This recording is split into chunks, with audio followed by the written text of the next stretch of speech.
FTX seeks bankruptcy court approval to sell $744 million worth of trust assets, including Grayscale and Bitwise funds. Bankrupt cryptocurrency exchange FTX and its debtors have sought approval from the Bankruptcy Court of Delaware to sell select trust assets, including funds from Grayscale and Bitwise, with an estimated value of $744 million. The proposed sale would be facilitated through an investment advisor, according to a court filing submitted on Friday. The primary objective behind the sale of these trust assets is to enable the estates to prepare for forthcoming distributions to creditors and provide FTX with the ability to promptly sell the assets at an opportune time. By consolidating the sales into a single process, the cost and delay associated with filing separate motions for each proposed sale can be mitigated, according to the court filing. The debtor's proposed sale S or transfer S of the trust assets will help allow the estates to prepare for forthcoming dollarized distributions to creditors and allow the debtors to act quickly to sell the trust assets at the opportune time, the filing said.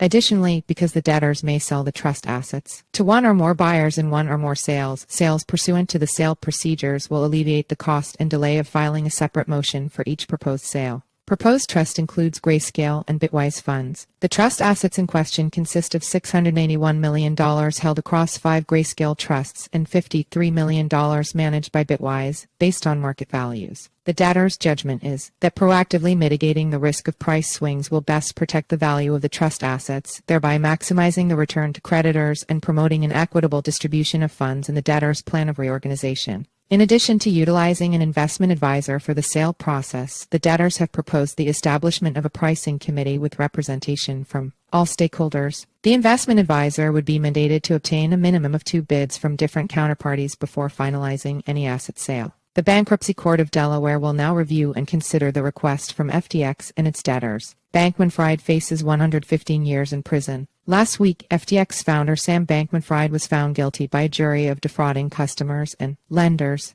A tentative sentencing date of March 28, 2024, has been set, with legal experts suggesting a potential prison term of 15-20 years, despite a theoretical maximum of 115 years. Meanwhile, Caroline Ellison, CEO of Alameda Research, Gary Wang, co-founder of FTX, and Nishit Singh, FTX engineering chief, are likely to receive little to no prison time for their cooperation, according to legal experts. All 3 admitted to participating in fraudulent activities under Bankman-Fried's direction, involving the transfer of billions of dollars in FTX customer funds to Alameda, a hedge fund mostly owned by Bankman-Fried. However, they may still face other consequences. The government could demand the return of ill-gotten gains and order restitution payments to victims. Given the government's claim that FTX customers suffered losses in the billions, the financial burden on the 3 witnesses could be substantial. Enter your email for our free daily newsletter, a quick 3-minute read about today's crypto news. Sign up IMG. SRC equals https://simg. co/p/ml300 jpeg alt equals image class equals img id equals newsletter pop-up img.